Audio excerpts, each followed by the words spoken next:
শবে বরাতের রজনীতে মাত্র 4 রাকাত নামাজ যদি আল্লাহর কোনো বান্দা কিংবা বান্দিনী আদায় করতে পারে, তার জিনাহের গুনাহ পর্যন্ত কিংবা অন্য যত বড় গুনাই করুক না কেন, তার সব গুনাহ আল্লাহ রব্বুল আলামিন এমনভাবে মাফ করে দেবেন।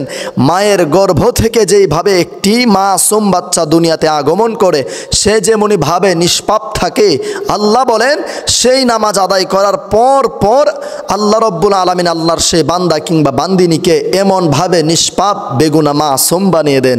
সুবহানাল্লাহি ওয়া বিহামদি। প্রিয় ইমানদার ভাই বোনেরা, তাই আজকের ভিডিওটি না টেনে সম্পূর্ণ দেখতে থাকুন। আসসালামু আলাইকুম ওয়া রাহমাতুল্লাহি ওয়া বারাকাতুহু। নাহমাদুহু ওয়া নুসাল্লি ওয়া নুসাল্লিমু আলা রাসূলিহিল কারীম, আম্মা বাদ।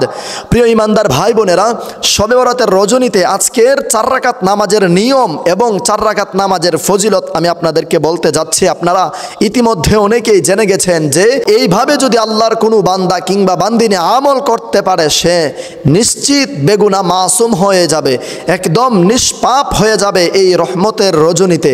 আমার প্রিয় ইমানদার ভাই ও বোনেরা, আসুন আমরা সেই 4 রাকাত নামাজের নিয়মটা একটু জেনে নেই। 4 রাকাত নামাজ লাইলাতুল বারাতের রজনীতে আপনি আদায় করবেন।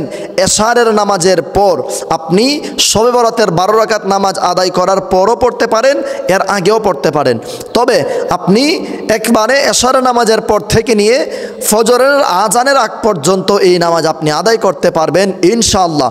আসুন সেই নামাজের নিয়মটা আমরা একটু জেনে নেই। নিয়মটি হচ্ছে 4 রাকাত নফল নামাজ একসাথে আদায় করবেন এবং প্রত্যেক রাকাতে সূরা ফাতিহার পর একবার সূরা কদর অর্থাৎ ইন্না আনজালনাহু ফি লাইলাতিল কদর একবার, এবং এটা পাঠ করার পর বিসমিল্লাহ পাঠ করে 25 বার সূরা ইখলাস অর্থাৎ কুল হুয়াল্লাহু আহাদ এই সূরাটি 25 বার পাঠ করবেন।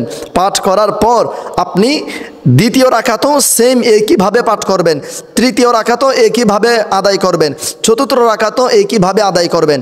আদায় করার পর আপনি সালাম ফিরিয়ে 100 বার রাসূল পাকের উপর মহব্বতে দুরুদ শরীফ পাঠ করার পর আপনি আল্লাহর কাছে তাওবা করবেন, গুনাহের জন্য মাফ চাইবেন।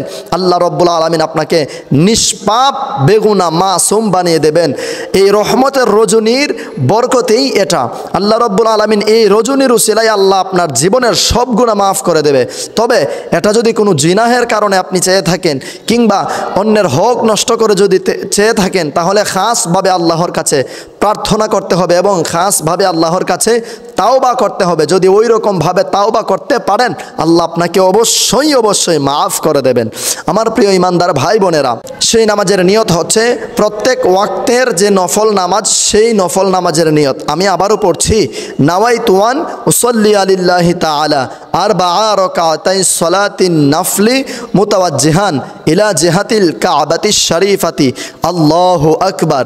আপনি এই নিয়ত করেই আল্লাহু আকবার বলে আপনি নিয়ত বেঁধে আপনি এই রকম ভাবে যেইভাবে বলেছি এভাবে আপনি নামাজ আদায় করে নেবেন ইনশাআল্লাহ। দেখবেন আল্লাহ রব্বুল আলামিন আপনার জীবনের সব গুনাহ মাফ করে আপনাকে বেগুনাহ মাসুম বানিয়ে দিয়েছেন।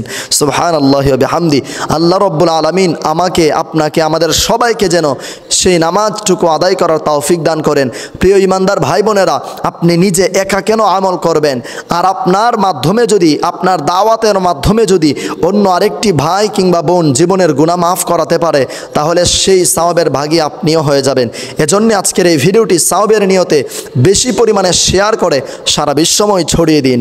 আসসালামু আলাইকুম ওয়া রাহমাতুল্লাহ।